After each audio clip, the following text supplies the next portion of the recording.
기도합니다. 하나님, 상한 갈대를 꺾지 아니하시고 꺼져가는 등불을 끄지 아니하시는 사랑의 하나님, 하나님께서 은혜 베푸지 아니하시면 꺼져가는 등불일 수밖에 없고 상한 갈대일 수밖에 없는 연약한 저희들, 오늘도 하나님의 은혜를 사모하며 주의 존전에 나왔습니다.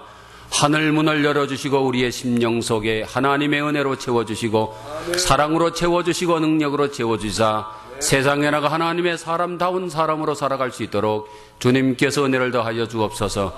연약한 종을 이 시간도 하나님의 장중에 잡아주시사 입을 열게 싸움에 주님 친히 말씀하사 혼과 영과 및 관절과 골수를 찔러 쪼개기까지 하는 능력의 말씀 되게 도와주옵소서. 예수님 이름으로 기도드리옵나이다.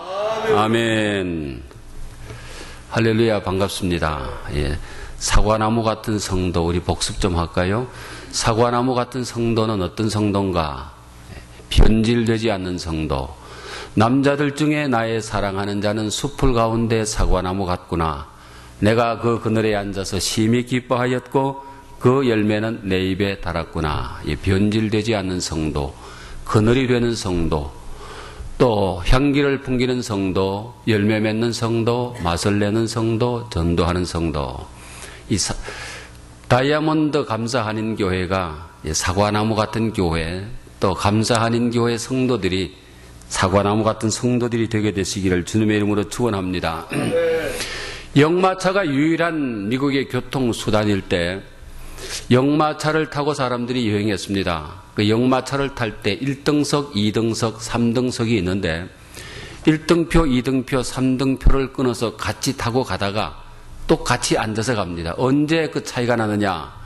역마차가 언덕 위에 오면, 언덕 밑에 오면 이제 차장이 1등석을 끊어가지고 계신 분들은 그 자리에 앉아 계시고 2등석을 끊어가지고 오신 분들은 언덕을 걸어 올라오시고 3등석을 끊으신 분들은 뒤에서 역마차를 밀어주시기 바랍니다.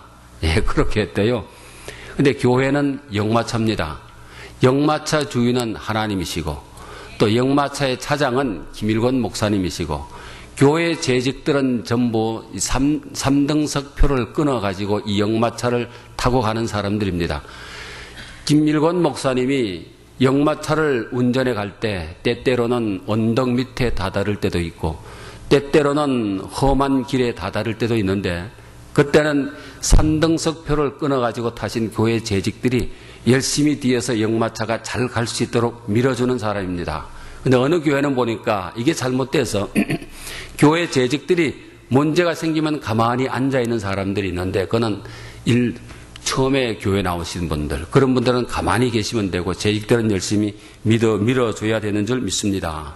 그런 여러분들 다 되게 되시기를 주님의 이름으로 축원합니다. 아멘. 아멘 소리가 되게 작네. 그래도 나는 앉아있을 거야. 그러면 할 수 없지. 성공하는 사람들을 보면 그들이 성공할 수밖에 없는 이유가 있고요. 실패한 사람들을 보면 그들이 실패할 수밖에 없는 이유들이 있습니다. 성공하는 사람들을 보면 어떤 재능이나 능력이 뛰어나기 때문에 성공하는 것은 아닙니다. 태어날 때부터 가지고 나온 어떤 그 재능 때문에 성공한다면 그것은 대단히 불공평합니다. 그러면 성공과 실패가 이미 결정되어 있는 것 아닙니까? 그렇다면 하나님은 공평하지 못하신 하나님이십니다. 그것 때문에 성공하고 실패하는 것이 아니고 많은 재능이 있고 또 능력이 있는 사람들 가운데도 실패하는 사람들이 많이 있더라고요. 그 성공과 실패는 무엇에 의해서 결정되느냐? 삶의 태도에 따라서 결정됩니다. 그 사람의 삶의 태도가 어떠하냐에 따라서 성공하는 사람들도 있고 실패하는 사람들도 있더라는 거지요. 그러면 성공하는 사람들의 삶의 자세를 보면 몇 가지로 말씀드린다면 그들은 긍정적입니다. 대단히 어떠한 상황 속에서도 이 긍정적인 사고방식을 가지고 있는 사람인데 성경에 보면은 성공한 사람들 하나같이 다 긍정적인 사람들이었습니다. 하나님께서는 부정적인 사람과 손을 잡고 일을 하실 수 없습니다. 그들의 삶의 태도가 긍정적으로 바뀌어질 때까지 기다리시는 하나님이시지요. 믿음의 조상 아브라함을 보면 하나님께서 너의 본토 친척 아비 집을 떠나 내가 내게 지시할 땅으로 가라 말씀하셨잖아요. 아브라함은 대단히 긍정적인 사람입니다. 내가 지금 이 나이에 어딜 가? 부정적으로 생각할 수 있습니다. 그런데 하나님의 말씀이 임했기 때문에 고향을 떠났지요. 고향을 떠났기 때문에 그는 이삭을 얻을 수 있었고, 고향을 떠났기 때문에 믿음의 조상이 될 수 있었고, 하나님의 복을 받을 수 있었습니다. 긍정적인 사고방식이 결국 그를 믿음의 조상으로 만들었고, 긍정적인 사고방식이 그로 하여금 하나님의 복을 받게 하셨다는 거지요. 제가 제일 싫어하는 사람들이 부정적인 사람입니다. 해보지 않고도 안 된다고 말하는 사람들이 있지요. 해보지도 않고 어떻게 알아요? 믿음의 사람들은 그런 부정적인 말을 해서는 절대로 안 되는데, 그런 부정적인 말을 하게 되면 하나님께서 쓰실 수 없다는 겁니다. 또 믿음의 사람들, 성경에 나오는 사람들 가운데 다윗이라는 사람을 보면 이 사람 대단히 긍정적인 사람이었지요. 이스라엘과 블레셋이 전쟁을 할 때 이스라엘의 운명은 풍전등화와 같았습니다. 골리앗이라고 하는 그 엄청난 장수 앞에 이스라엘 백성들이 두려워 떨고 있었으니까 아무도 그와 나가 싸우려고 하지 않았고, 이제 시간이 지나면 지날수록 이스라엘은 망할 수밖에 없는 그런 위기에 처해 있을 때 이 초림목동 다윗은 긍정적인 사람이었습니다. 내가 이 물맷돌 하나로 맹수들과 싸워 이겼는데 저 골리앗도 맹수의 하나와 짐승의 하나와 다를 바 없다는 거지요. 믿음으로 나갔습니다. 물맷돌을 날려서 그 골리앗을 쓰러뜨려서 나라를 위기에서 구할 수 있었다는 거지요. 긍정적인 사람들이 위기에서 나라를 구합니다. 긍정적인 사람들이 위기에서 교회를 구합니다. 여러분들의 긍정적인 사고방식을 갖게 된다면 이 교회가 앞으로 놀라운 역사가 일어난 교회가 되게 될 줄 믿습니다. 인류 역사를 만들어 갔던 사람들, 우리가 누리는 모든 문명의 이기들을 발명한 사람들은 하나같이 긍정적인 사고의 소유자였다는 사실을 알고 계십니까? 인간이 하늘을 날 수 없을 때 나는 새들을 바라보면서 인간이 하늘을 날 수 있다고 생각했던 사람 라이트 형제에 의해서 비행기는 발명이 되었고요. 또 인간이 암흑 가운데 있을 때 밝은 빛 가운데 살 수 있다는 믿음을 가지고 있었던, 긍정적인 사고를 가지고 있었던 에디슨에 의해서 이 전기는 발명됐고, 우리가 누리는 모든 문명의 이견은 할 수 있다, 긍정적인 사고를 가지고 있는 사람들에 의해서 발명되어 왔고, 인류의 운명은 그들을 통해서 계속해서 발전되어 왔고, 인류의 운명은, 미래는 그들의 손에 달려있다는 거지요. 긍정적인 사고를 가지고 있는 사람들에 의해서 인류의 미래는 결정이 된다는 겁니다. 여러분의 교회는 할 수 있다는 긍정적인 사고를 가지는 사람에 의해서 이 교회의 미래가 결정되는 줄 믿으시기 바랍니다. 아멘. 네, 아멘입니다. 그 다음에 이 성공한 사람들 보니까 이 적극적 사고방식, 적극적 삶의 태도를 가지고 살았는데요. 네. 소극적인 사람들은 일반적으로 소심합니다. 소심하다가 보니까 아무것도 하지 못하고요. 이 소극적인 사람은 부정적인 사고가 소극성을 유발합니다. 긍정적인 사고는 적극성을 유발하게 되고요. 그래서 우리의 생각이 부정적인 생각에서 긍정적으로 바뀌게 되면 소심한 성격에서 적극적인 성격으로 바뀌어지게 되는데요. 요셉이라는 사람 대단히 긍정적인 사고의 사람이었습니다. 형들이 자기를 종으로 팔았으면 형들에 대한 어떤 악감을 가질 수 있었는데도 그는 그것을 긍정적으로 생각했습니다. 하나님께서 나에게 꿈을 주셨으니까, 나의 형제들 가운데 뛰어난 사람이 될 것이니, 하나님께서 그런 꿈을 주셨으니까 이것도 하나님의 섭리 가운데 이루어지는 것일 거야.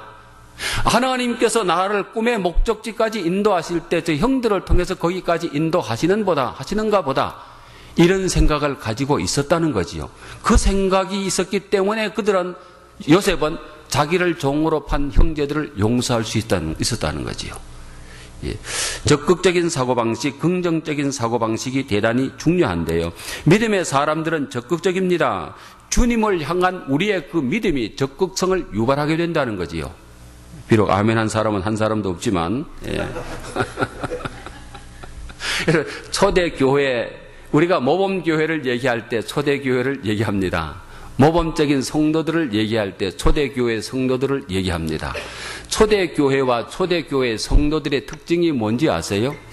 적극성입니다. 긍정적입니다. 주님을 향한 그 뜨거운 열정입니다. 그 뜨거운 열정, 믿음이 그들에게 열정을 불러일으켰고 적극적인 사람이 되게 했는데, 그래서 초대교회가 유명한 교회가 되고 놀라운 하나님의 역사가 일어났다는 거지요. 소극적인 사람에게는 발전이 없습니다. 적극적인 사람은 계속해서 발전해 가는 사람이고요. 하나님은 소극적인 사람은 쓰시지 아니하십니다. 적극적인 사람을 쓰십니다. 내성적인 사람, 소극적인 사람, 이 부정적인 사람, 제가 그런 사람이었거든요. 제가 사람 앞에 서면 서기를 굉장히 부끄러워했고, 사람 앞에 서면 다리가 떨렸던 사람이고, 지금 여기서 제가 설교를 한다는 이 사실이 저는 기적인데요. 굉장히 소극적인, 부정적인 그런 사람이었습니다. 내성적인 사람이었고요. 그러다가 보니까 매사가 되는 게 없었습니다. 내가 예수님을 믿고 나니까 삶의 태도가 바뀌어지더라고요. 내 속에 믿음이 들어오니까 주의 일을 하다가 보니까 자동적으로 적극적이 되게 되고, 자동적으로 믿음의 사람이 되게 되고, 또 자연적으로 긍정적인 사람으로 바뀌어 가더라는 거지요. 그래서 하나님께서 저를 지금 이만큼이라도 쓰시는데요. 소극성이 나를 낙오하게 만듭니다. 적극성이 나를 진보하게 만듭니다. 여러분은 소극적인 사람들입니까? 적극적인 사람들입니까? 그 다음에 또 삶의 태도가 어떤 사람이냐 하면 매사에 자신감을 갖는 태도가 대단히 중요한데요. 매사에 자신감을 제가 사전에서 찾아봤더니 스스로 자 믿을 신 느낄 감, 이 자신, 자기의 이 능력을 믿는 믿음, 스스로 자 믿을 신 느낄 감, 자기 자신의 어떤 그 힘을 믿는 믿음, 이게 자신감인데, 여러분 진정한 자신감은 어디서 오는지 아세요? 헬로, 질문이 이해가 안 되셨나? 진정한 자신감은 어디서 나오는지 아세요? 선생 형제? 아닌가? 선생 형제? 아니에요? 얼굴이 비슷해가지고 내가 아는 선생 형제가 지금 왔나 싶었어. 진정한 자신감은 어디서 나오는지 아세요? 이 질문이 어려운가 봐요. 네? 자기 자신에게서 나오는 자신감이 있고요. 하나님을 믿는 믿음에서 나오는 자신감이 있습니다. 두 가지가 있습니다. 자기 자신의 능력과 지혜와 경험과 체험과 거기서 나오는 자신감은 자신을 교만하게 합니다. 교만하게 함으로 말미암아 결국은 멸망하게 하고요. 진정한 자신감은 하나님을 믿는 믿음에서 나오는 자신감인데, 예수님의 그 제자들, 오늘 사도 베드로를 잠시 한번 보겠는데요. 사도 베드로는 매사에 자신감이 없었던 사람입니다. 열등감이 많았던 사람이고요. 공부를 못했거든요. 집안이, 가문이 그렇게 좋은 것도 아닙니다. 부유했던 것도 아닙니다. 매사에 남과 비유하기를 좋아했습니다. 예수님께서 부활하신 다음에 베드로에게 찾아왔을 때 그때도 저 사람은 어떻게 됩니까? 요한에 대해서 물었잖아요. 위교식에 빠져있던 사람이었어요. 그러니 사도 베드로가 오순절날 마가의 다락방에서 성령을 체험하고 나서 이 긍정적인 사람, 적극적인 사람, 자신감이 충만한 사람으로 변화가 됐는데요. 그 자신감, 사도 베드로가 가지고 있던 그 자신감은 주님을 믿는 믿음으로부터 왔다는 거지요. 저는 자신감이 충만합니다. 어디를 가더라도 당당한데요. 그 당당함이, 그 자신감이 제가 능력이 있었기 때문이 아니고, 제가 힘이 있기 때문이 아니고, 주님을 믿는 그 믿음이 있기 때문에 누가 앞에 서도 저는 당당하고요. 누가 앞에 서도 저는 자신감이 있거든. 바로 다윗이 그런 사람이었습니다. 초림목동 다윗을 보게 되면 아버지에게도 그렇게 인정을 받지 못했던 것 같아요. 그걸 어떻게 알 수 있느냐?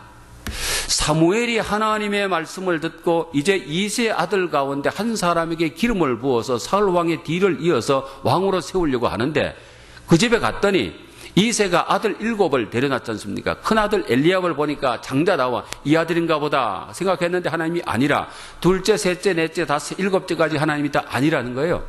그래서 이세에게 아들 이게 전부입니까? 아니, 하나 더 있는데, 그거는 볼 것도 없다고 저 들에 나가서 양치고 있다고. 하필이면 형들 놔두고 왜 막내를 일시켜 먹고 있냐 말이에요. 그 아버지가, 이세가 막내를 왜 들파에 내서 양치게 했냐 말이에요. 그리고 또 아들을 다 불러오면 불러야지 왜 그 아들은 부르지도 않았나 말이에요. 아버지 앞에 별로 인정을 받지 못했던 것 같아요. 어쨌든 아버지가 볼 때 뭐가 눈에 마음에 안 드는 게 있었나 봐요. 그런데 그 다윗은 하나님을 믿는 믿음이 투철했던 사람 아닙니까? 믿음의 사람 아니었습니까? 그 믿음이 있었기 때문에 그는 자신감이 있었어요. 누가 앞에 서든지 당당함이 있었어요. 하나님께서 나와 함께 하시는데 내가 하나님을 믿고 의지하는데, 전능한 하나님을 믿고 의지하는데 맹수들이 나를 어찌하랴, 그 믿음이 있었기 때문에 물맷돌을 가지고 그 사자나 곰으로부터 아버지 양을 지킬 수 있었다는 거지요. 그리고 골리앗 앞에 나갔을 때도 마찬가지입니다. 자기와 골리앗을 비교하면 이건 비교가 되지 않지요. 초등학교와 대학생 정도 차이가 나는 그런 사람 아니었습니까? 그런데 내가 하나님을 믿고 전능하신 하나님을 믿고 의지하는데 저것도 맹수의 하나일 뿐이라 그런 자신감이 있었잖아요. 너는 칼과 창과 단창으로 내게 오거니와 나는 내가 조롱하는 만군의 여호와 이름으로 내게 가노라. 그 물맷돌을 날렸잖아요. 자신감입니다. 우리가 자신감을 회복해야 합니다. 예. 혹시 여러분들 가운데 주눅드는, 누구 앞에 서면 주눅든 사람 있나요? 자신감을 회복하세요. 담대하세요. 예. 여러분 그 얘기 아시잖아요. 예. 요술쟁이가 보니까 생쥐가 고양이 앞에 쫓겨난 게 너무 불쌍해가지고 고양이를 만들어줬대요. 그러니까 고양이가 된 이 생쥐가 이번에는 개를 보는데 또 두려워하더래. 그래서 요술쟁이가 불쌍해서 개로 만들어졌어요. 개를 만들어줬더니 이번엔 또 호랑이를 보고 두려워하더래. 그래서 요술쟁이가 너는 할 수 없는 놈이다. 다시 생쥐가 되라. 그래서 생쥐가 됐다고 하는 이야기인데요. 예. 상대에 따라서 누구 앞에 서느냐에 따라서 계속해서 위축된다면 그 사람은 어디에 가도 위축될 사람입니다. 제가 목회를 미국에서 오래 살다가 보니까요.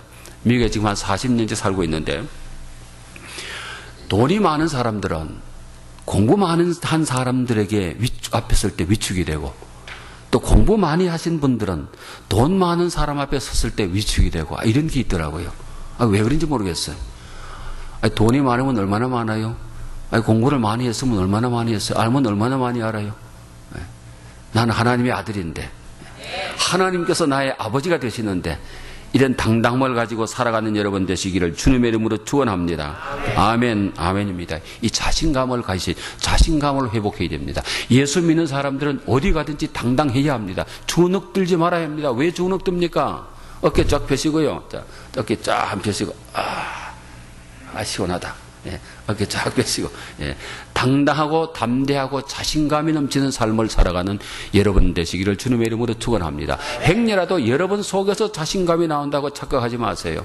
하나님을 믿는 그 믿음에서 오는 자신감, 이 자신감이 진정한 자신감이고 누구 앞에서도 흔들리지 않는 자신감입니다. 자기 속에서 나오는 자신감은요, 자기보다 더 위대한 사람 앞에 섰을 때는 위축돼 그 자신감이 꺾이게 되어 있습니다.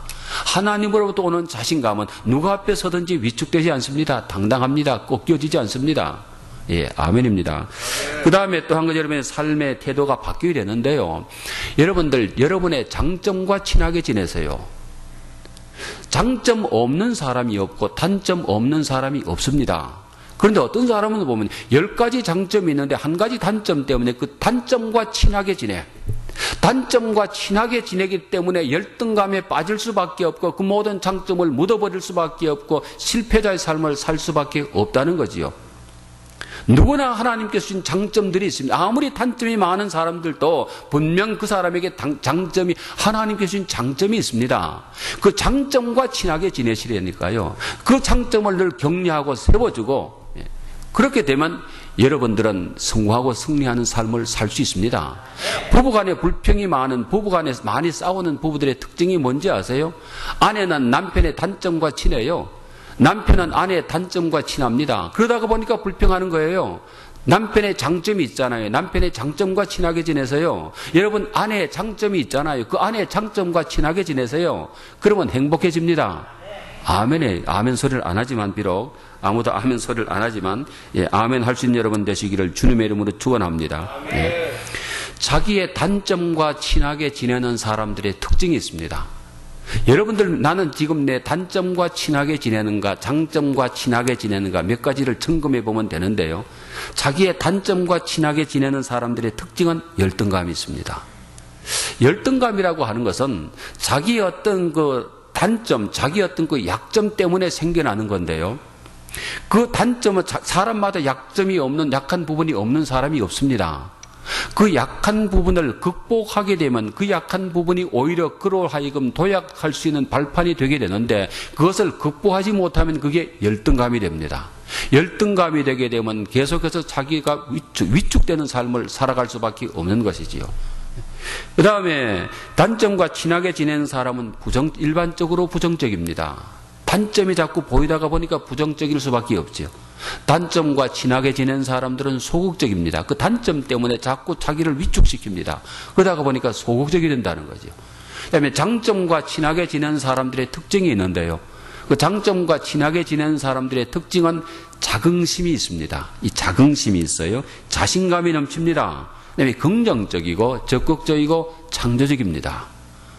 여러분은 장점과 친하게 지내십니까? 지금까지 여러분의 장점과 친하게 지내셨습니까? 단점과 친하게 지내셨습니까?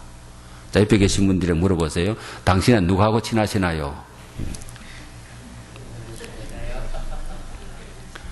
지금까지는 여러분들이 여러분의 뭐와 친하게 지내셨는지 모르겠어요. 무엇과 손잡고 여기까지 오셨는지 모르지만 앞으로는 여러분의 장점과 손잡고 갈 수 있는 여러분 되시기를 주님의 이름으로 축원합니다. 저는요, 저 자신을 끊임없이 세워주는 사람입니다. 실수할 때 있잖아요. 실패할 때 있잖아요. 사람들이 저를 비난합니다. 돌을 던집니다. 그럴 때 나조차도 나에게 돌을 던지면 나를 세워줄 사람이 없어.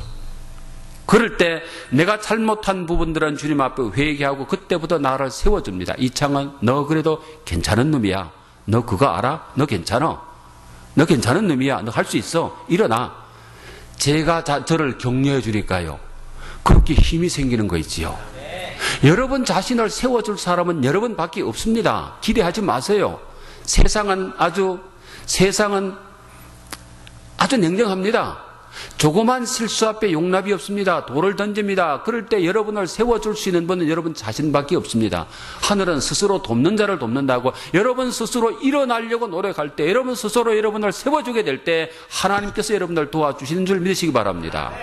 여러분 스스로 일어나지 못하면 하나님도 여러분을 도와주실 수 없으세요. 제가 저를 세웠기 때문에 끊임없이 이렇게 세웠기 때문에 오늘 여기까지 올 수 있었고 주님께서 부르시는 그날까지 저는 끊임없이 저를 세워갈 거예요. 그래서 자기 자신은 자기가 만들어가는 거예요. 오늘 여러분의 모습은 여러분이 여러분을 만든 겁니다. 누가 만든 게 아닙니다. 여러분이 끊임없이 자신을 비하하면 자기 자신을 비하하면 끊임없이 추락해 가고요. 끊임없이 자신을 인커리해 주면요.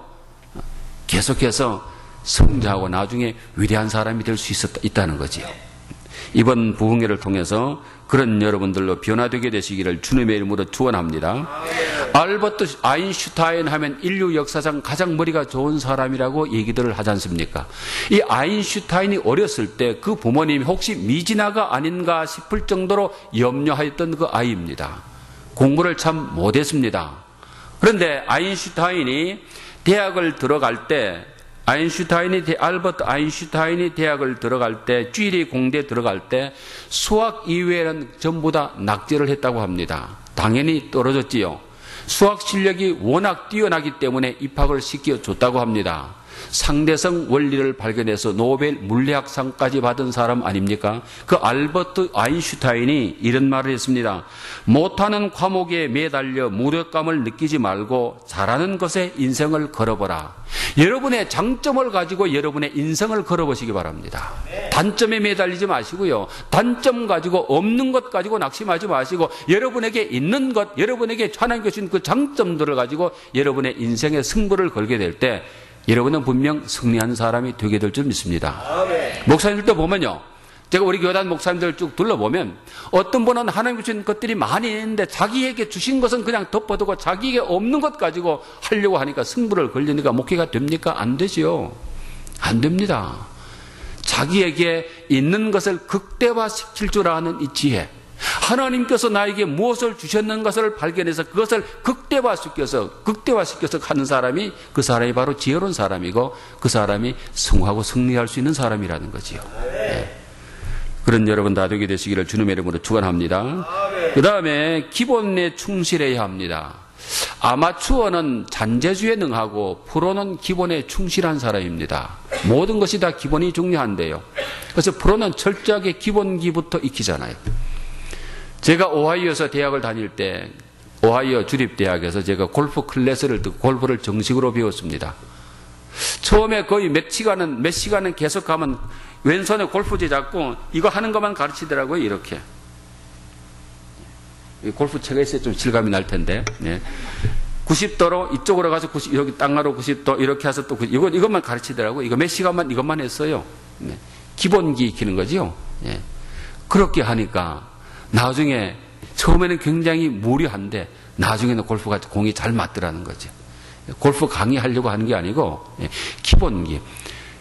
타이거 우즈가 스윙을 바꾸는데 뭐 3만 번인가 스윙 연습을 했다고 그러지 않습니까? 잘하는데 타이거 우즈가 잘하는데 우리가 볼 때는 잘하는데 자기의 스윙이 완전하지 못하다고. 메스터즈를 챔피언 먹은 다음에 타이거 우즈가 인터뷰를 하는데 이런 말을 했습니다.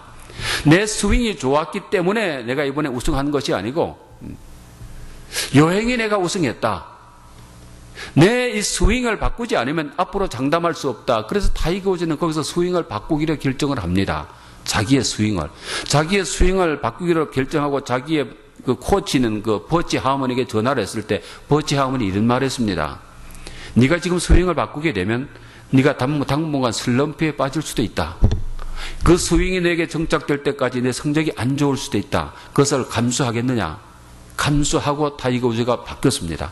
바꿔가지고 과연 몇 년 동안에는 뭐 5년 동안인가 타이틀 몇 개 정도 못 먹을 정도로 굉장히 슬럼프에 빠졌습니다.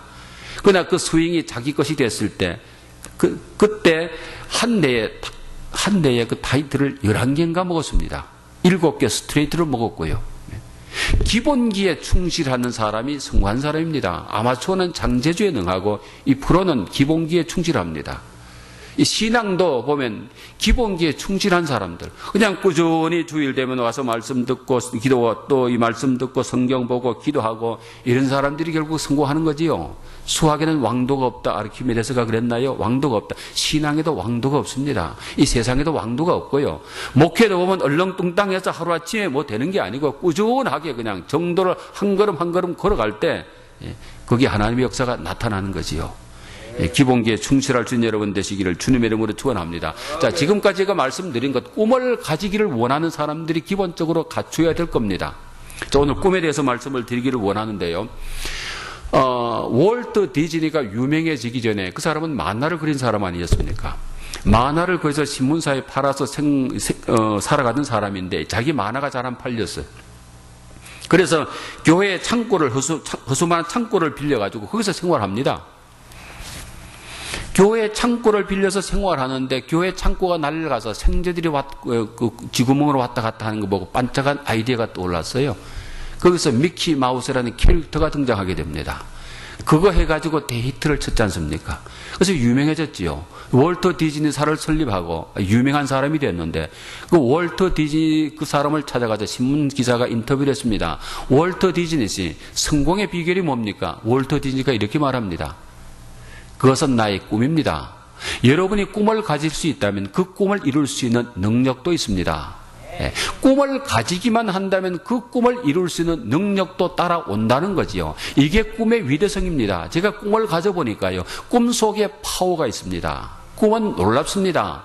내가 마음속에 불타는 꿈을 가지고 가다가 사람이 꿈이 있어도 때때로 낙심될 때 있잖아요. 그럴 때는 꿈이 나에게 말합니다. 야, 이창은, 나 너 꿈이야. 너가 주저앉으면 네 꿈은 어떻게 되니? 일어나 같이 가자. 꿈이 나를 이렇게 세우는 거예요. 꿈이 나를 끌고 가는 거예요. 이게 꿈의 파워입니다. 이런 꿈들을 갖게 되시기를 주님의 이름으로 축원합니다. 이런 경험들이 하나도 없나 봐. 지금 보니까 꿈을 꿔봤어야 알지. 망상이나 꿔봤지. 망상하고 꿈은 다릅니다. 망상이라는 건요, 환경 따라서 사라지는 거지만 꿈은 환경의 영향을 받지 않습니다. 그 요셉에 대해서 좀 말씀드리기를 원하는데요.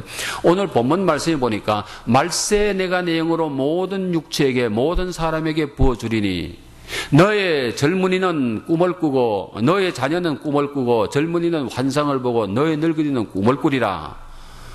내가 말세가 되면 모든 육체에게 말세가 되면 내 영을 모든 육체에게 부어주리니 말세가 되면 하나님께서 모든 사람에게 성령을 부어주신다 그랬습니다. 여기 모든 사람 물론 믿는 사람이겠지요. 왜 말세에 성령을 부어주시냐? 부어주리니 원인입니다. 그 다음에 결과가 있습니다. 말세에 내가 모든 육체에게 내 영을 모든 육체에게 부어주리니 그 다음에 결과입니다. 결과가 나타나야 됩니다. 너희 자녀는 예언할 것이요 너희 젊은이는 환상을 보고 너희 늙은이는 꿈을 꾸리라. 꿈이 없는 세대 속에서 말세가 가까우면 가까울수록 꿈이 없이 살아가는 그 세대 속에서 하나님의 백성들이 꿈을 가지라는 거지요. 하나님의 나라에 대한 꿈을 가지라는 거지요. 주님 안에서 하나님의 영광을 위한 꿈을 가지라는 거지요. 목사님만 아멘 하네. 아멘 하게 되시기를 주님의 이름으로 축원합니다. 네, 아멘입니다. 그런데 늙은이가 꿈이 많아요? 젊은이가 꿈이 많아요? 젊은이가 꿈이 많잖아요. 근데 오늘 성경 말씀에는 너희 늙은이는 꿈을 꾸리라. 성경은 역설적으로 이야기합니다. 너희 코에서 호흡이 끊어지는 그 순간까지 꿈을 포기하지 말라. 예, 꿈은 젊은이나 늙이나 상관없습니다. 제가 늙은 사람이 이름을 기억한다고 하면서 늘 기억을 못하는데 뉴욕에 어떤 분이 연세가 65세 은퇴를 하시고 뉴욕에서 사시면서 센트럴 파크에 가서 날마다 거기 이제 산책을 이렇게 합니다. 그때 그분의 연세가 66세인가 67세인가 그랬는데 거기서 어떤 무명 화가가 그림을 그리는 걸 옆에서 구경하고 있었는데 그 화가가 이럽니다. 할아버지 그림 한번 그려보세요. 그때부터 이분이 66세, 67세 되신 분이 꿈을 갖기 시작합니다. 그림을 배우기 시작했습니다. 놀랍게요.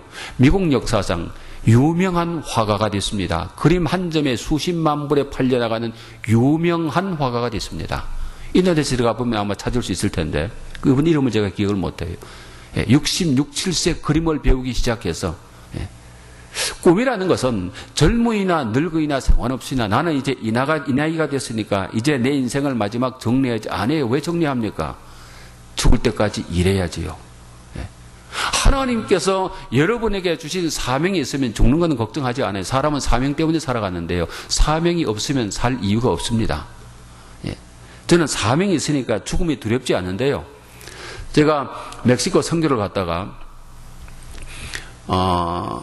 오아카 갔다가 멕시코 시리에서 이제 비행기 타고 토요일 날 두산으로 돌아와야 되는데 그때 멕시코 비행장 있는 거기서 멀지 않은데 멕시코 산에 그 지금도 활화산입니다. 이게 폭발했어요. 폭발해가지고 제가 막 하늘에 이렇게 지난번에 그 유럽에서 폭발했던 그것보다는 아마 좀 강도가 덜 했나 봐요. 비행기가 못 뜬다는 거예요. 제가 있으면 비행기가 못 들잖아요. 그래서 캔슬이 됐어요. 그래서 제가 교회에 전화해서 우리 부목사한테 전화해서 이 목사님 내가 오늘 비행기가 캔슬돼서 못 가는데 내일 설교 준비하라고 그리고 공항에서 오늘 하룻밤 부어야 되겠다 생각하고 있는데 한 몇 시간 서너 시간 지난 다음에 비가 왔어요. 비가 와가지고 제가 다 씻겨 내려서 이제 비행기가 뜰 수 있다. 그래서 비행기를 탔습니다. 비행기를 타가지고 보니까 그건 막 날씨도 안 좋고 그래요. 기분이 좀 안 좋더라고요. 그 비행기가 쭉 올라가다가 갑자기 비행기가 퉁 떨어지는 거예요. 그냥 막 비행기 안에 그냥 아수라장이 돼 있지. 비행기가 추락, 뭐가 한 대 콱 맞았어. 비행기가 엔진이 꺼졌는지 뭐 하여튼 날개가 부러졌는지 하여튼 쾅 소리가 나면서 비행기가 떨어지는 거예요. 막 이렇게 추락하는 거예요. 뭐 사람들이 막 놀래가지고 막 그냥 아수라장이 다 됐어요. 그때 제가 일어서서 여러분 안심하십시오. 이 비행기는 추락하지 않습니다. 이창헌 목사가 타고 있기 때문입니다. 말하려 하다가 안 했어요. 혹시 그렇게 말하면 왜 미친 사람 탔나 싶어서.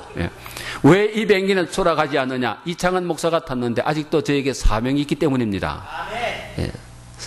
그 사울이 바울이 그랬잖아요. 바울이 유라굴로 태풍 만나가지고 그 배가 여러분 안심하시오. 여러분의 생명에 지장이 없습니다. 사도 바울 때문에 그 사람도 살았잖아요. 아마 그 비행기 추락했을 텐데 제가 탔기 때문에 추락 안 한 것 같아. 그 나중에 그러면 빨리 그 조종사가 어나운스먼트를 해줘야 우리가 원인을 말해줘야 편안한데 아무 말을 안 하잖아요. 나중에 보니까 그 비행기가 벼락을 맞았어요.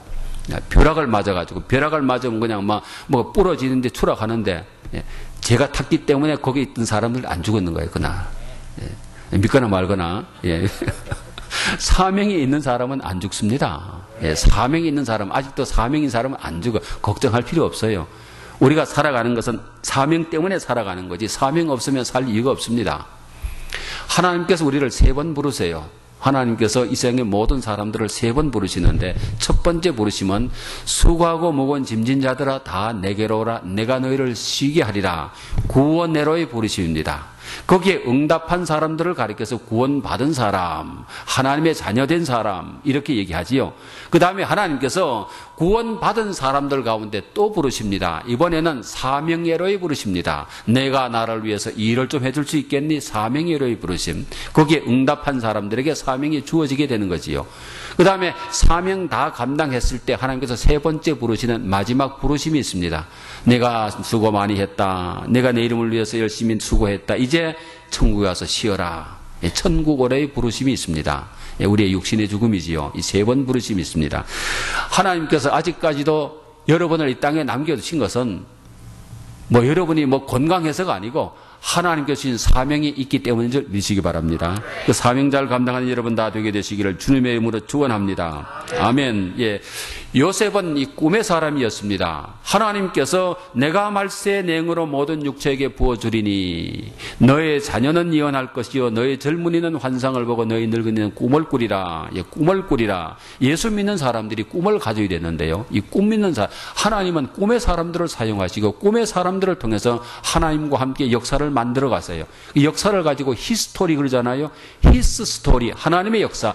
역사는 하나님의 역사임과 동시에 또한 우리의 역사이기도 합니다. 눈에 보이지 아니하는 하나님께서 그 하나님의 역사를 만들어 가실 때 눈에 보이는 사람들을 통해서 하나님의 역사를 만들어 가신다는 거죠. 그래서 역사는 하나님의 역사임과 동시에 또한 우리의 역사이기도 합니다. 하나님께서 쓰셔서 우리의 역사를 써내려 가시는 것이니까요. 꿈이 있는 사람들을 하나님께서 사용하시는데 이 요셉 그러면 대표적인 꿈의 사람 아닙니까? 요셉은 꿈의 사람이었습니다. 그런데 여러분, 꿈의 사람에게는 고난이 다가옵니다. 큰 꿈을 가지고 있는 사람에게는 큰 고난이 다가오고 작은 꿈을 가지고 있는 사람에게는 작은 고난이 다가옵니다. 고난이 없이 그 꿈이 이루어지는 경우가 없습니다. 반드시 고난을 통해서 그 꿈이 이루어지는데 하나님께서는 꿈의 사람들을 고난의 술에 태우셔서 목적지까지 이끌어 가시는 하나님이시지요. 나에게 고난이 다가오면 하나님께서 나를 통해서 나의 꿈을 이루어 주시기 위해서 이 고난을 주셨구나. 이 꿈의 사람들은 그것을 알 수 있어야 합니다. 그래야 거기서 감사가 나오는 것이거든요. 요셉이 이걸 알았기 때문에 요셉은 감사할 수 있었습니다. 하나님의 그 계획을 알았기 때문에.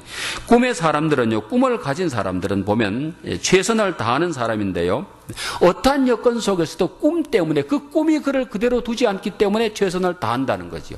자, 요셉은 형들에 의해서 종으로 팔려서 보디발의 집에 종으로 일하는데 그 꿈이 있었기 때문에 그 꿈을 향해서 나가다가 보니까 게으를 피울 수 없다는 거죠. 거기서 최선을 다했습니다. 마음속에 아픔과 괴로움과 있잖아요. 미움이 있잖아요. 그런데 그 모든 것이 그를 받아할 수 없는 것이 그의 꿈이 그로 하여금 그렇게 있지 못하게 했잖아요. 최선을 다했을 때 가정 총무가 되었고, 보디발의 아내의 유혹을 거절했을 때 감옥에 갇혔잖아요. 감옥에 갇혀서도 낙심하지 않고 또 거기서 최선을 다했을 때 전옥에 눈어들여서 감옥의 모든 것을 관리하는 그 사람이 되게 됐고, 그랬을 때 하나님께서 그의 그 모습을 보시고 자기의 꿈을 이룰 수 있는 사람들을 만나게 주셨지요. 꿈이 있는 사람들은요, 하나님께서 사람들을 만나게 하세요. 그래서 그 사람들을 통해서 자기의 꿈이 이루어져 가게 하세요. 하나님께서 쓰시는 사람들 보니까, 성경에 보니까 쓰셨던 사람들을 그 만남의 역사들을 통해서 하나님의 역사를 이루어가게 하셨더라고요. 자, 전후좌우 계신 분들 인사합시다. 당신 나 만난 거 복인 줄 아시오. 할렐루야. 예. 이 만남의 축복에 꿈이 있는 자를 하나님께서 만남의 축복을 주십니다. 요셉 만났던 그 하나하나 사람들이 요셉의 7개의 징검다리라는 제목으로 제가 설교를 했는데 7 종류의 사람들을 만나는데 그게 다 하나하나 꿈으로 나가는 그 과정이었는데요. 징검다리라고 하는 것은 여러분, 징검다리 아시죠? 시골에 징검다리 아시죠? 잘못하면 빠집니다. 징검다리 조심해서 건너가면 되는데 잘못하면 빠져.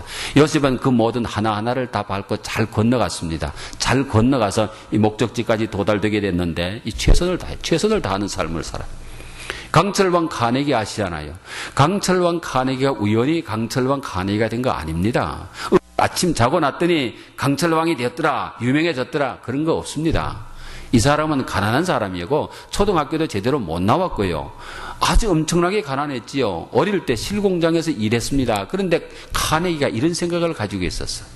실공장에서 실 감는 것만은 내가 세계에서 최고가 되리라. 이게 프로정신이거든요. 이 프로정신입니다.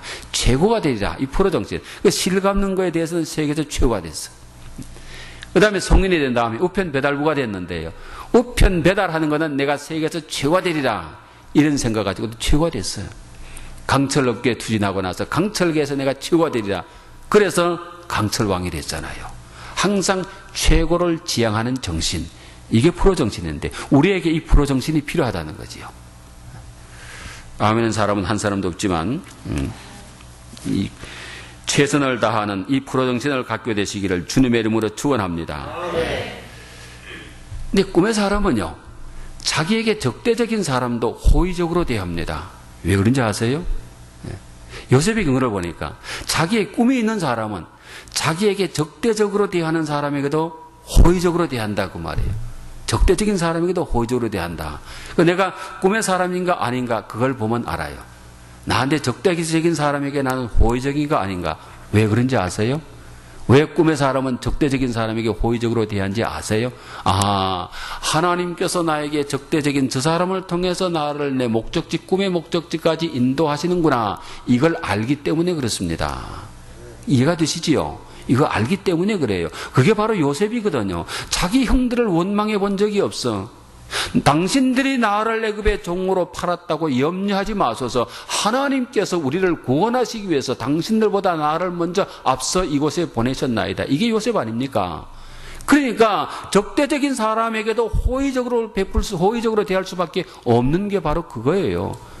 보디발의 아내가 원망스럽지만 보디발의 아내를 통해서 하나님께서 나를 꿈의 목적지로 인도하시는구나. 이걸 알기 때문에 보디발의 아내를 미워할 수 없다는 거지요. 오히려 감사하는 거지요. 이게 바로 꿈의 사람입니다.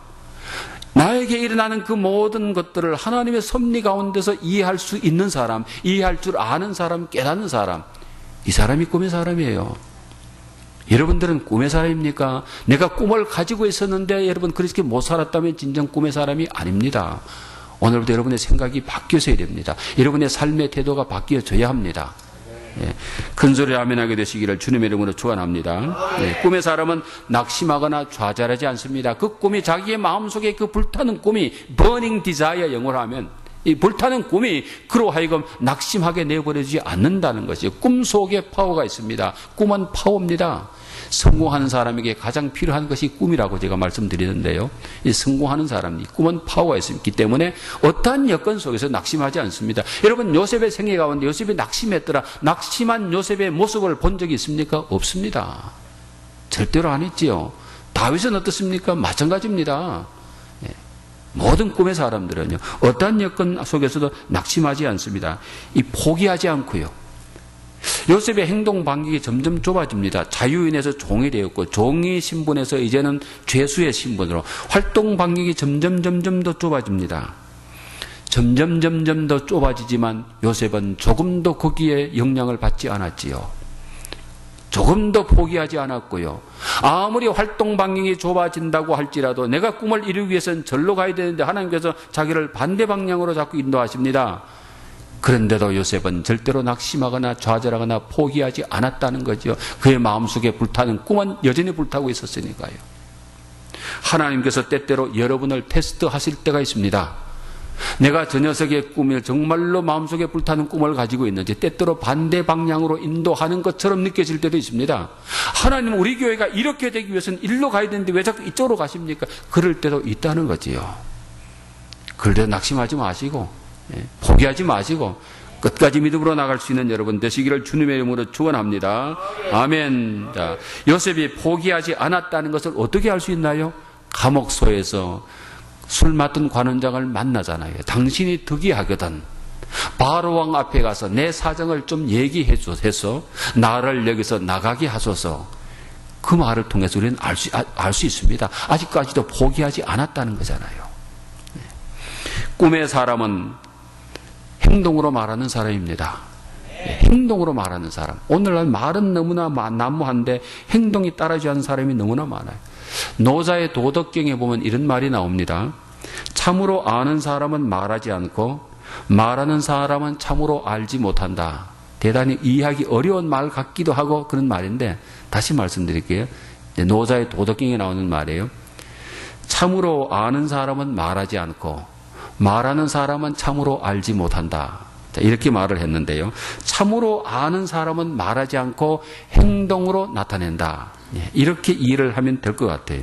말로서 사람을 설득시키려고 하는 것이 아니라 행동으로 사람을 감화시켜서 따르게 하는 사람. 이 사람이 꿈의 사람입니다. 말로 새치 혀로서 술수를 부리는 것이 아니고 그의 행동을 통해서 보여주는 사람, 행동을 통해서 사람들을 감화시키고 행동을 통해서 그를 따라오게 하는 사람, 그를 이해하게 하는 사람, 이 사람이 꿈의 사람이라는 거죠. 꿈의 사람은 절대로 서두르지 않습니다. 서두르지 않습니다. 왜 서두르지 않을까? 하나님께서 나에게 꿈을 주셨기 때문에, 하나님께서 그 꿈을 반드시 이루어 주실 것을 믿기 때문에, 하나님의 때에 이루어 주실 것을 믿기 때문에 서두르지 않는 거지요. 서두른다고 되는 건 아니고, 그냥 하나님 믿고 마음속에 불타는 마음을 가지고 최선을 다해서 살아갈 때 하나님께서 때가 되면 여러분의 꿈을 이루어 주신다는 거지요. 아멘이에요. 서두르지 마세요. 서두른다고 되는 것 아닙니다. 모세는 애굽에서 바로의 궁에 있을 때 서두르다가 실패를 경험한 사람 아닙니까? 하나님보다 앞질러 갔어요. 자기가 히브리 사람인 줄 알았습니다. 그래서 애굽 사람이 히브리 사람을 치는 것 보고 견디지 못해서 쳐 죽였잖아요. 쳐 죽이면서 이런 생각을 합니다. 내가 히브리인의 지도자인 것을 저들로 하여금 깨닫게 하기 위해서, 그건 자기 생각이었지요. 결국 그래서 그는 광야로 도망가기도 했고, 거기서 40년이라는 세월을 기다리잖아요. 40년이라는 세월을 기다리면서 거기서는 하나님께서 쓰시기에 합당한 사람으로 변화되어 갑니다. 거기서는 서두르지 않습니다. 하나님의 인도함을 받는 사람으로 변화되게 되죠. 우리가 많은 경우에 너무 서두르다가 실패할 때가 많이 있습니다. 이 꿈의 사람은 서두르지 않아요. 철저히 준비하면서 하나님의 때를 기다리는 사람이에요. 때는 두 가지가 있습니다. 카이로스와 크로노스가 있는데, 크로노스는 그냥 지나가는 때고 카이로스는 하나님께서 정하신 때. 때가 되면 예수님께서 이 땅에 오셨고 하나님께서 정하신 때지요. 하나님께서 여러분을 들어 쓰시려고 하시는 때가 있습니다.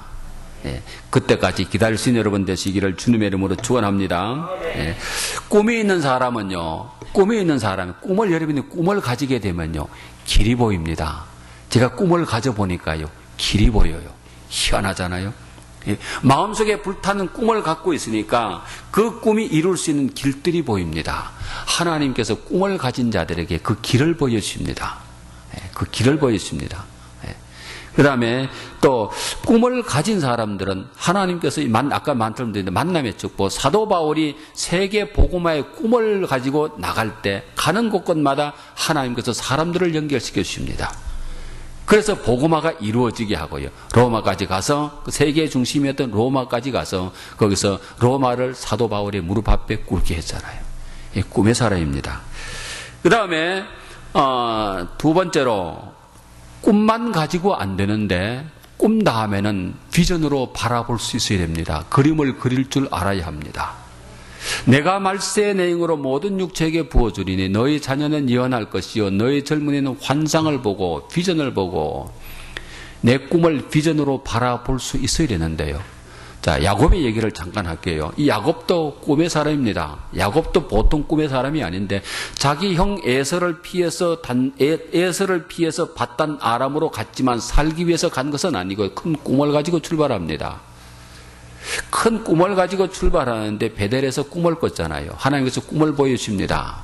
천사들이 오르락 내려가면서 거기서 야곱이 단을 쌓고, 하나님께서 내가 가는 길을 지켜주시고 내게 복을 주시면 하나님께서 내게 주신 10분의 1을 하나님께 드리겠다고 약속을 하잖아요. 서원을 하잖아요. 그리고 바단 아람에 딱 가서 우물가에서 라헬을 만났잖아요. 만나는 순간에 야곱은 너는 내 거 하고 딱 찍어버렸어. 너는 내 거 딱 찍고 나서 그때부터 7년 동안 그 외삼촌하고 이제 계약을 맺었잖아요. 눈만 감으면 라헬이 면사포 쓰고 딴따라란 하고 이게 결혼식 장면이 보여. 눈만 감으면. 그러니까 7년이 하루같이 지나갔잖아요. 그래서 자기 외삼촌에게 사기를 당해가지고 레아를 먼저 받고 나중에 또 라헬을 받고 7년 더 일해줬습니다만. 네. 그래서 이 두 아내를 얻은 다음에 이제 14년이 지나갔지 않습니까? 이제 고향으로 돌아가야 되겠는데 부자가 돼야 되는데 이번에 아무리 해도 이게 부자가 되는 꿈은 있는데 이게 그림이 안 그려지네요. 비전으로 보이지 않네요. 그래서 야곱이 그림을 그립니다. 야곱이 그림을 그리잖아요. 부드나무, 살구나무, 신풍나무 가지를 꺾어다가 중간중간에 껍데기를 벗겨서 껍질을 벗겨서 얼룩덜룩하게 만들어서 가축들이 와서 물 먹는 물구유통에다가 꽂아 놓으니까 가축들이 와서 물을 먹고 거기서 교배를 하면서 낳는 것마다 얼룩덜룩하게 하는데 그걸 꼽아 놓고 나니까 이제는 눈을 감으니까 그림이 보이기 시작하네요. 안 보이면 그림을 그리려치더라도 그 비전을 바라볼 수 있어야 됩니다. 여러분 꿈을 가지고 계시면 그 꿈의 비전으로 보일 때까지 기도하세요. 제가 두산에 갔을 때 그 말씀 드렸잖아요. 하나님께서 교회 부흥에 대한 꿈을 주셨습니다. 교회는 한 명밖에 없었지만, 한 가정밖에 없었지만, 꿈을 주셨잖아요. 날마다 그 꿈을 주는데 기도하니까 그 비전을 하나님께서 보여주세요. 구름대처럼 그 저문으로 성도들이 몰려오는 비전을 보여주세요. 비전을 볼 수 있어야 됩니다. 비전이 보일 때까지 기도하세요. 그러면 하나님께서 보여주십니다. 예, 너의 젊은이는 환상을 보고 비전을 보고 이 비전을 보는 게 대단히 중요한데요. 실제적으로 있었던 이야기로 합니다. 저 뉴욕 북쪽의 코네티컷 쪽으로 가다가 보면 그리니치 빌리지라고 하는 마을이 있습니다. 그 마을에는 무명 화가들이 많이 모여 산다 그래요. 거기 어떤 젊은 거지가 동냥을 하러 갔어. 어느 무명 화가 앞에 가서 스페어미 한 번 줍쇼. 그러니까 그 무명 화가가 I don't have money. 그래서 네 초상화 하나 그려주겠다. 그래 그 초상화를 이렇게 그렸어요. 초상화를 거지가 앉아있고 초상화를 그 무명 화가가 그려줬습니다. 거지가 이렇게 보니까 자기 얼굴하고 조금 다른 것 같아. 자기는 좀 거지고 꾀지한데 이 사진은 너무 아주 신사고 그래요. 그래서 이거 내가 아니지 않습니까? 그랬더니 아마 그 무명 화가가 예수를 믿었는지 나는 당신의 그 내면 세계를 보고 이 그림을 그렸습니다. 그런데 이게 뭔가 못 알았지만 거지가 충격을 받았어요. 그래 감사하고 그 그림을 가지고 와서 자기가 있는 그 처소에다가 그림을 그려놓고 날마다 그 그림을 보는 거예요. 그 그림을 보면서 거울 앞에 비춰진 나의 이 모습, 깨재재한 모습은 내가 아니야. 저게 내 모습이야. 날마다 그걸 바라보면서 입으로 시인합니다. 그 세월이 지나갔어요. 세월이 지나가서 한 15년 지나간 다음에 어느 중년 신사가 그 그리니치 빌리지를 찾아왔어요. 어떤 이 보자기를 하나 들고 어떤 무명화가를 찾아가서 당신 나 기억하겠습니까? 글쎄 잘 모르겠는데요. 그 그림을 펼쳐놔. 당신 이 그림 기억하겠습니까? 오래전에 자기 사인이 있으니까. 내가 어느 거지에게 그려진 그림인데요. 그 거지가 바로 납니다. 고백하는 거예요. 내가 이 그림을 바라보면서 날마다 이거는 나야. 내 자화상, 이게 내 자화상이야. 그러면서 내 최선의 삶을 살아가서 내가 지금은 큰 회사의 사장이 됐습니다. 하고 살해하러 왔다는 거예요. 여러분의 자화상을 볼 수 있어야 됩니다. 실패자가 아닌 하나님은 여러분을 실패자로 만들지 아니하셨잖아요. 하나님은 우리를 실패자로 만들지 아니하셨잖아요. 마귀는 끊임없이 우리를 실패자라고 얘기합니다. 마귀는 끊임없이 나의 부정적인 면만 보게 합니다. 나의 약한 부분만 보게 합니다. 실수한 것들만 생각나게 합니다. 하나님은 아니라는 거지요. 하나님이 여러분 한 명 한 명을 하나님이 저 한 명 한 명을 위대한 사람들로 만드셨습니다. 무한한 잠재력을 우리는 가지고 있습니다. 이 잠재력을 개발하지 못하는데 제가 한국에 와서 어느 책을 한 권 샀는데 그 책 제목이 그래요. 내 속에 잠자고 있는 거인을 깨워라. 내 속에 잠자고 제목이 너무 멋있어서 샀어요. 내 속에 잠자고 있는 거인을 깨워라. 우리 속에 잠자고 있는 거인이 있다는 거죠. 하나님께서 엄청난 잠재력을 우리에게 주셨는데 우리가 모든 그 잠재력이 잠자게 그냥 내버려 둔다는 거죠. 깨워야 된다는 겁니다. 깨워 일으킬 수 있는 여러분 되시기를 주님의 이름으로 축원합니다. 비전으로를 바라보라. 그 다음에 세 번째, 너의 자녀들은 장래일을 말할 것이요. 장래일이 뭡니까? 예언 아닙니까? 그죠? 이루어진다. 입으로 시인하라. 입으로 시인하세요. 요셉이 입으로 시인했잖아요. 형제들이요. 내가 보니까 우리 모두가 밭에서 단을 묶고 있는데 내 단은 일어서고 형제들의 단은 나를 둘러서 절하더이다. 입으로 시인했잖아요. 때때로 입으로 시인하다가 보면 꿈 없는 사람들로부터 또 비난을 받을 수 있습니다. 미움을 받을 수 있습니다. 그냥 두려워할 거 하나도 없잖아요. 입으로 시인하는 게 대단히 중요한데 오늘 새벽에 제가 말했잖아요. 그 말을 좀 더 그거 하고 한 가지 더 얘기하겠는데 우리가 귀가 두 개 있어요. 내의가 있고 외의가 있어요. 여러분의 입에서 나가는 말은 이 바깥 귀를 통해서 들리기도 하지만 내의로 뼈 조직을 통해서 내의 속이로 전달되기도 합니다. 그래서 귀를 아무리 꽉 막아도 아무리 벙어리라도 이 고막이 완전히 터져버려도 자기가 하는 말은 들립니다. 이 들려요. 들리게 돼 있어요. 내의가 속이가 있기 때문에 속귀가 있기 때문에 그래요. 내의가 있기 때문에 이게 여러분의 뼈 조직을 통해서 내의로 전달된 그 말은 영에 전달되고 그때부터 그 영은 여러분이 한 말이 이루어지는 길을 찾아가는 거예요. 그래서 그대로 이루어지는 거예요. 이 말이 대단히 중요합니다. 자, 생각과 말이 중요한데요. 여러분의 몸은 여러분의 생각에 반응합니다. 여러분의 몸은 여러분의 생각에 반응하게 돼 있어요. 네. 자, 그럼 잠시 시험을 한번 해볼까요? 이창은 목사님 말이 맞는지 안 맞는지, 여러분의 몸이 여러분의 생각에 반응하는지, 여러분 신사과를 한번 생각해 보세요. 신포도를 생각해 보세요. 여러분 몸에 반응이 일어났어요? 일어났지요. 침이 나왔지요. 먹지도 않았는데, 신과일 먹지도 않았는데 침이 나왔어. 생각만 하니까 침이 나와. 여러분의 몸은 여러분의 생각에 반응합니다. 끊임없이 도박을 생각하는 사람은 이 몸이 도박장으로 가게 돼 있습니다. 끊임없이 술을 생각하는 사람은 이 몸이 술집으로 가게 돼 있어요. 몸은 생각에 반응하기 때문에 그래요. 끊임없이 도박을 생각하는 사람은 도박장에 가고 끊임없이 죄를 짓는 것을 생각하는 사람은 죄 지을 장소로 이 몸이 가게 돼 있어요. 무릇 지킬 만한 것보다 내 마음을 지키라. 생명이 이어서 납니다. 그 무릇 지킬 만한 것보다 내 생각을 지키라. 생각이 중요합니다. 생각 잘못하면 그냥 하루아침에 망가지잖아요. 생각이 중요해요. 여러분의 몸은 여러분의 생각에 반응하고요. 여러분의 환경은 여러분의 말에 반응합니다. 아 하면 산울림이 들려오잖아요. 환경에 반응합니다. 아 하면 저쪽에서도 아 하잖아요. 환경은 반응하게 돼 있어요. 이게 언어의 위력입니다. 하나님께서 아담에게 천지 만물을 창조하시고 그 모든 것을 지배하고 다스리라고 그랬잖아요. 무슨 권세로? 언어의 권세입니다. 언어의 권세예요. 언어의 권세가 대단합니다. 부정적으로 말하면 부정적으로 환경이 반응하게 되어 있습니다. 긍정적인 말을 하면 환경이 긍정적으로 반응하게 되어 있어요. 이창은이 넌 할 수 있다 하면 환경이 할 수 있다로 반응하는 거예요. 할 수 없다 하면 할 수 없다로 반응하는 것이고요. 말이 그만큼 중요합니다. 생각이 중요하고요. 태초에 하나님이 천지를 창조하시니라. 하나님께서 천지를 창조하시기 전에 하나님의 생각이 먼저 있었고요. 사과나무에서 사과나무가 떨어지는 것을 보고 에디슨의 생각이 먼저 있었습니다. 그 생각이 있었지. 저 나무가 사과가 왜 떨어질까? 그 생각이 결국은 만유 인력의 법칙을 발견해낸 거 아닙니까? 생각이 중요하고요. 말이 중요합니다. 여러분의 생각이 바뀌고 말이 바뀌면 여러분의 운명이 바뀝니다. 옛날에 한국에 못 살 때 보면 말이 너무 말이 무지막지했어. 빌어먹을 년, 그러니까 빌어먹었어. 돼지를 년, 그러면 돼졌어. 맨날 빌어먹고 돼지고 뭐하고 뭐. 그러니까 옛날에 애들을 뭐 10명, 15명 낳았는데 왜 10명, 15명 낳았냐. 10명 낳아가지고 5명 건지려고 10명 낳았다가 뭐 죽으니까. 요즘 한국 가보세요. 말이 바뀌었어, 말이. 그런 말들이 다 사라졌어. 희한하지요? 말이 바뀌었어. 옛날에, 그 한국 사람들 말 가운데 복받을 말도 하나 있잖아요. 그지? 흥하라. 그지? 코 풀 때 흥하라. 그래서 흥했다. 누가 뭐 그렇게 얘기합니다만은, 예. 사람 생활 수준이 높아지니까 이 언어가 바뀌어. 언어 습관이 바뀌어요. 대단히 중요하거든요. 예. 입으로 시인할 수 있는 여러분 되시기를 주님의 이름으로 축원합니다. 나는 목회 성공할 거야. 나는 목회 성공해. 날마다 이게 될까? 안 해요. 제가 그때 우리 그 목회자 세미나 때 그랬는데 흔히 그런 얘기합니다. 믿져야 본전 대단히 부정적인 말, 그런 말은 입에도 걸지 마세요.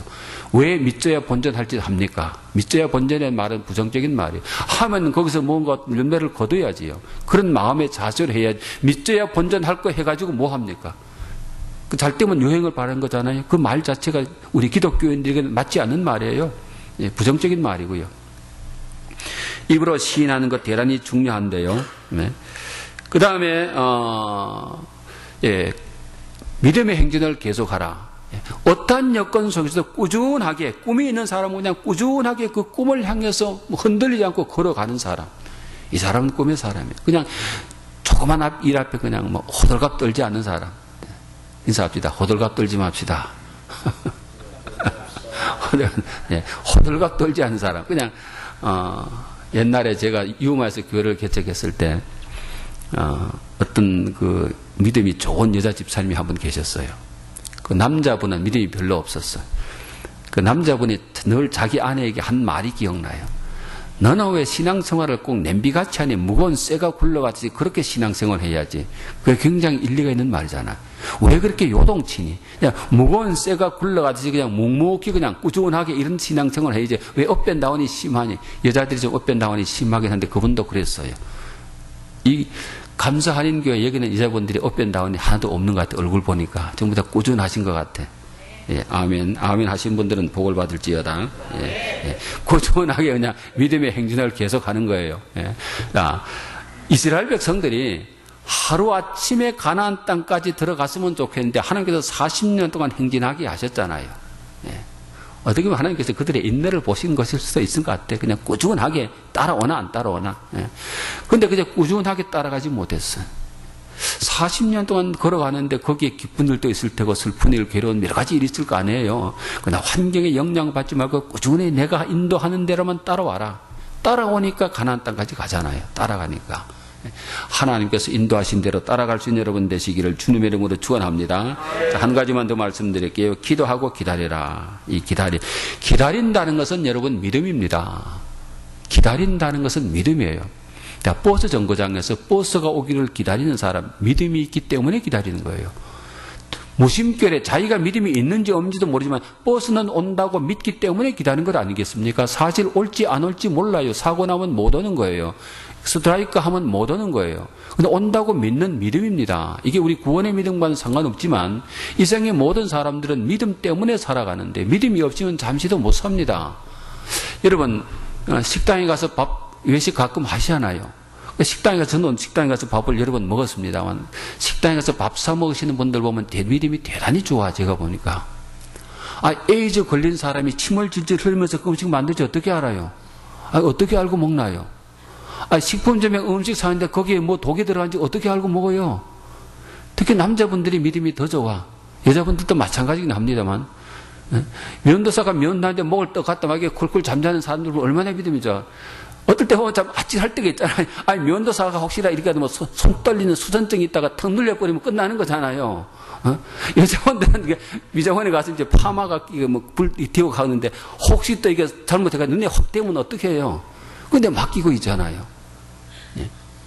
은행은 어떻게 믿어요? 자동차도 보면 한국에 총알택시 한번 타보니까 막 좀 굉장히 빠르더라고요, 그냥. 어떻게 그걸 운전수한테 자기의 생명을 맡기고 타요? 그런데 내 육체는 이 세상에 속해 있기 때문에 이 세상의 것을 믿지 않으면 이 육체는 살아갈 수 없습니다. 육체는 세상에 속해 있기 때문에 그래요. 예, 가장 부자였던 부자 가운데 한 명이었던 하워드 휴즈 석유 재벌 알잖아요. 컨티넨탈 비행기. 그 하워드 휴즈 그분의 영화 그때 에비에이터인가 그 다음 영화 보셨나 모르겠네. 그분에 관한 영화가 몇 편이 있는데요. 그분이 그렇게 부자면서 왜 죽었는지 알아요? 영양실조 걸려 죽었습니다. 영양실조 걸려 죽었어요. 그 부자가 재벌이 세균 공포증 때문에 음식을 못 먹어요. 어떤 그분의 영화에 보면 항상 이 클리넥스를 가지고 입을 이렇게 막아주고 있습니다. 세균 공포증 때문에 음식을 못 믿어. 세상에 있는 것들을 못 믿어요. 그 죽었잖아요. 내 육신은 세상에 속해 있기 때문에 세상의 것을 믿어야 살아갈 수 있고 내 영혼은 하늘에 속해 있기 때문에 하나님을 믿어야 이 영혼이 삽니다. 어디에 속해 있냐 따라서 그래요. 예. 이 육체는 땅에서 온 거잖아요. 이 땅에 있는 것을 믿어야 이 육체가 살아갑니다. 무심결에 믿는 거예요. 자기가 믿는지도 모르면서 그 대합실에서 기다린 사람, 비행기 공항에서 기다린 사람 비행기가 올 줄 믿고 기다리잖아요. 올지 안 올지 몰라요. 캔슬 될지도 몰라요. 믿기 때문에 기다리는 거거든. 그 기다린다는 것은 믿음이에요. 그 믿음이 있는 사람이 기다리는 거예요. 믿음 없는 사람은 못 기다리죠.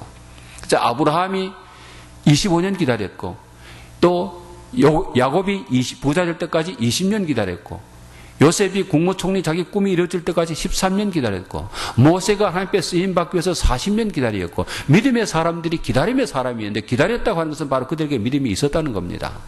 여러분들도 기다릴 수 있는 여러분 되게 되시기를 주님의 이름으로 축원합니다. 무엇인지 하나님께 기도했으면 여러분의 꿈이 이루어질 걸 믿고 기도했으면 그때는 기다릴 줄 알아야 되는 기다리면 아까 말씀드린 대로 하나님의 때 하나님께서 가장 좋은 때에 여러분의 꿈이 이루어지게 하시는 거예요.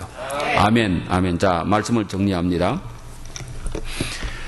하나님은 성경의 역사는 꿈의 사람들의 역사입니다. 성경의 역사뿐만 아니고 인류의 역사는 꿈의 사람들의 역사입니다.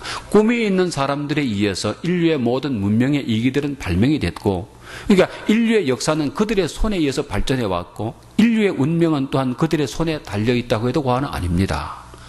감사한인교회, 다이아몬드 감사한인교회의 미래는 꿈이 있는 사람들의 손에 달려 있습니다. 여러분들이 얼마나 마음에 불타는 꿈을 가지고 있느냐에 따라서 하나님께서 이 교회를 들어 쓰실 수도 있고 안 들어 쓰실 수도 있다는 거지요. 꿈이 있는 사람들을 찾으시고 그들과 함께 역사를 만들어 가시는 하나님이시기 때문에 그렇습니다. 아멘. 그게 성경의 역사고 그게 인류의 역사인데, 이번 이 부흥회를 통해서 여러분의 마음속에 불타는 꿈을 갖게 되시기를 주님의 이름으로 축원합니다. 아멘. 기도합니다. 살아계신 하나님을 찬송합니다. 꿈이 없는 세대에 내가 말세의 내 영으로 모든 육체에게 부어주리니 너의 자녀는 예언할 것이요 너의 젊은이는 환상을 보고 너의 늙은이는 꿈을 꾸려고 하셨사오니